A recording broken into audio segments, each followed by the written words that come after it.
Hello बच्चों, क्या हाल चाल। तो बच्चों बहुत अच्छे होंगे। तो बच्चों आज की क्लास में हम बात करने वाले हैं क्लास 10th की साइंस में फिजिक्स को लेकर हम बात करेंगे बच्चों।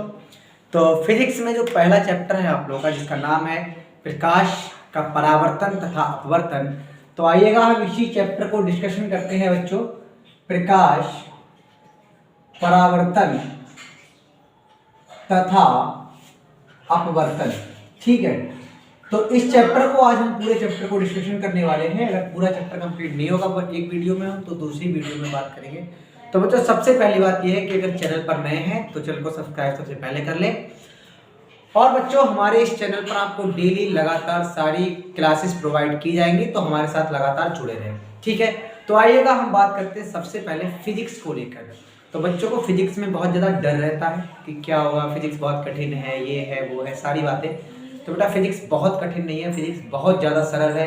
सिंपली बात बस वजह ये है कि आपको समझाने वाला चाहिए, तो है ही, हम समझाएंगे आपको बहुत अच्छे से और बहुत अच्छे से कॉन्सेप्ट समझ में आएगा।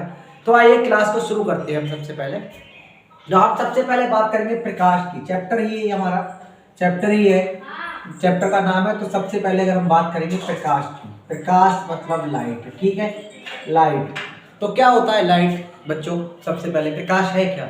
तो बच्चों प्रकाश जो है वो एक प्रकार की ऊर्जा है जिसकी सहायता से हमें वस्तुएं दिखाई देती है। प्रकाश स्वयं दिखाई नहीं देता। कि दिखता है कि प्रकाश किसी को प्रकाश दिखाई नहीं देता है।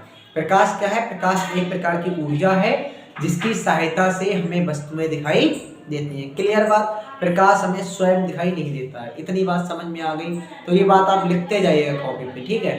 अब अगर हम बात करें प्रकाश के गुण की बात करें, क्या की बात करें, गुण क्या क्या होते हैं? तो प्रकाश जो है वो हमेशा सीधी रेखा में चलता है। सबसे पहली बात यही है। प्रकाश जो है वो निर्वात में भी चल सकता है। और प्रकाश की जो चाल होती है, क्या होती है बच्चों? चाल जो होती है वो होती है 3 × 10⁸ मीटर प्रति सेकंड। प्रकाश की चाल कितनी होती है? 3 × 10⁸ मीटर प्रति सेकंड। क्लियर है इतनी बात? इसमें कोई दिक्कत नहीं होने वाली होगी।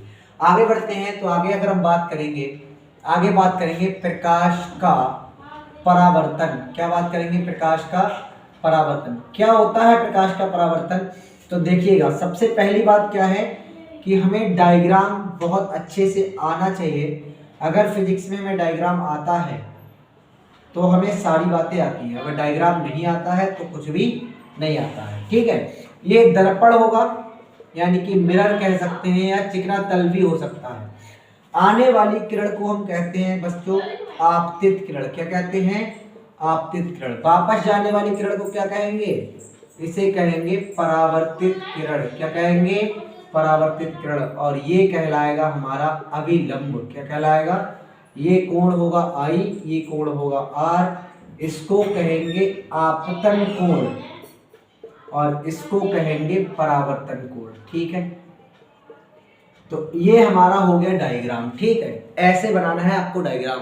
अच्छा, परिभाषा कहाँ से बनेगी, कैसे बनेगी परिभाषा, उसकी हम बात कर लेते हैं। सबसे पहले क्या है? सबसे पहला होता क्या है प्रकाश का परावर्तन? तो आपने प्रैक्टिकल घर पे, बहुत बच्चे छोटे थे तो क्या करा हुआ, शीशा लेते हैं चेहरा देखने वाला, उसे सूर्य की तरफ दिखाते हैं और इधर उधर चमक मारते हैं। तो वही क्या है हमारा, वही परावर्तन है, कुछ अलग नहीं है। क्या परिभाषा होगी? जब कोई प्रकाश की किरण किसी चिकने तल पर या दर्पण पर आपतित होती है तो उससे टकराकर वो वापस लौट जाती है, अपने मार्ग में वापस लौट जाती है। और प्रकाश की इस घटना को कहते हैं प्रकाश का परावर्तन। समझ आ रही बात है कि जब प्रकाश की किरण आएगी और किसी चिकने तल पर टकराती है तो वह पुनः वापस लौट जाती है, और इस घटना को कहते हैं प्रकाश का परावर्तन। क्या कहते हैं बच्चों? प्रकाश का परावर्तन कहते हैं। अच्छा, परावर्तन के दो नियम हैं। कितने नियम हैं? दो नियम भी आपको इस डायग्राम से ही मिल जाएंगे। पहला नियम क्या है बच्चों? पहला नियम क्या है? बात करते हैं पहले नियम की। तो पहला नियम क्या? आपतित किरण, परावर्तित किरण और आपतन बिंदु पर खींचा गया अभिलंब तीनों एक ही तल में होते हैं। तो देखो जैसा कि आपको दिख भी रहा होगा कि आपतित किरण है, परावर्तित किरण और अभिलंब जो है वो तीनों एक ही तल में है, एक ही जगह पर मिल रहे हैं। तो ये हमारा पहला नियम हो गया। दूसरा नियम क्या होता है? ये जो कोण होता है वो आपतन कोण है और ये कोण कौन सा है? परावर्तन कोण है। तो दूसरा नियम क्या होता है? आपतन कोण सदैव परावर्तन कोण के बराबर होता है। यानी कोण I बराबर क्या होता है? कोण आर, कोण आई बराबर क्या होगा, कोण आर। इतनी बात क्लियर हो गई, इसमें कोई समस्या आने वाली नहीं है। तो ये बात दिक्कत खत्म हो गई इसमें, ठीक है। कि दूसरा नियम ये हो गया, ये हो गया हमारा प्रकाश का परावर्तन। अच्छे से समझ में आया होगा, इसमें कोई दिक्कत नहीं होगी। अब अगर हम बात करें अगले, तो हम बात करेंगे प्रकाश का अपवर्तन। किसकी बात करेंगे बच्चों, प्रकाश का अपवर्तन। प्रकाश का अपवर्तन, तो प्रकाश का अपवर्तन होता क्या है हम उसकी बात कर लेते हैं। प्रकाश का अपवर्तन होता क्या है हम उसकी बात कर लेते हैं बच्चों, ठीक है। प्रकाश का अपवर्तन, तो आने वाली किरण को हमेशा क्या कहते हैं, आपतित किरण कहते हैं। क्या कहते हैं, आपतित किरण। और इस किरण को क्या कहते हैं, इस किरण को कहते हैं हम अपवर्तित किरण। क्या कहते हैं, अपवर्तित किरण। और ये जो बिंदु, ये बीच की लाइन है, वो कहलाएगा अविलंब। क्या कहलाएगा, अविलंब। यहाँ पर कोण बनेगा आई और यहाँ पर कोण बनेगा आर। इस कोण को क्या कहेंगे, आपतन कोण कहेंगे, आपतन कोण कहेंगे। और इस कोण को कहेंगे अपवर्तन कोण। क्या कहेंगे, अपवर्तन कोण। तो अपवर्तन क्या होता है, हम एग्जाम्पल को लेकर समझा रहे हैं आपको। जैसे कि आप मान लें, एक आप प्रैक्टिकल करिएगा घर पे, आप एक बाल्टी में पानी भरिएगा और पानी में लाइट मारेगा, टार्च को पानी में मारिएगा, तो आप देखेंगे कि जो लाइट है पानी के अंदर जाकर क्या होती है, कुछ तिरछी हो जाती है, अपनी मार्ग से क्या हो जाती है, विचलित, बिल्कुल सीधी सीधी नहीं जाती है। और वही क्या कहलाता है, अपवर्तन कहलाता है। ये माध्यम 1 होगा और ये माध्यम क्या होगा, ये माध्यम 2 होगा। तो क्या होता है प्रकाश का अपवर्तन, जब कोई प्रकाश की किरण एक माध्यम से दूसरे माध्यम में जाती है, क्या होता है, एक माध्यम से दूसरे माध्यम में जाती है, तब क्या होता है, वो अपने मार्ग से विचलित हो जाती है। देखो भाई, जानी चाहिए थी ऐसी, लेकिन ये तिरछी हो गई किरण। तो ये घटना क्या कहलाएगी, ये घटना हमारी क्या कहलाती है, ये घटना कहलाती है प्रकाश का अपवर्तन। क्या कहलाती है भाई, प्रकाश का अपवर्तन। क्या होता है, जब एक माध्यम से दूसरे माध्यम में जाती है किरण, तो वो अपने मार्ग से विचलित हो जाती है, और मार्ग से विचलित होना ही क्या कहलाएगा, प्रकाश का अपवर्तन कहलाता है। क्लियर हो गई बात, समझ में आ गई बात। अब क्या होगा, इसके भी 2 नियम होंगे। पहला नियम क्या होता है, आपतित किरण, अपवर्तित किरण और अभिलंब तीनों एक ही तल में स्थित होते हैं। देखो तीनों हैं, आपतित किरण, अपवर्तित किरण और अभिलंब तीनों एक ही तल में स्थित होते हैं। पहला नियम तो ये हो गया। दूसरा नियम क्या होता है, आपतन कोण की ज्या तथा अपवर्तन कोण की ज्या का अनुपात जो होता है वो एक नियतांक होता है।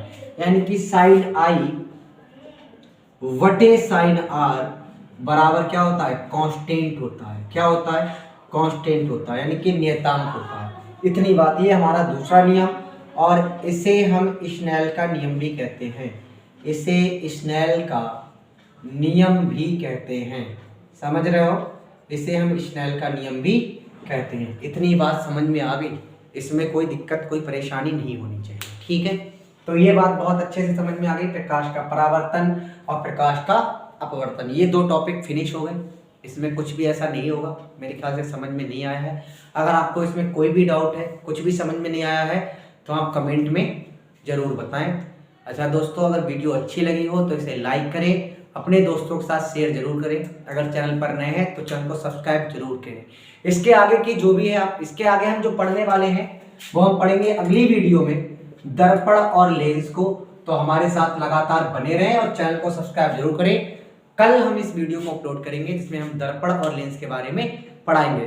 धन्यवाद साथियों।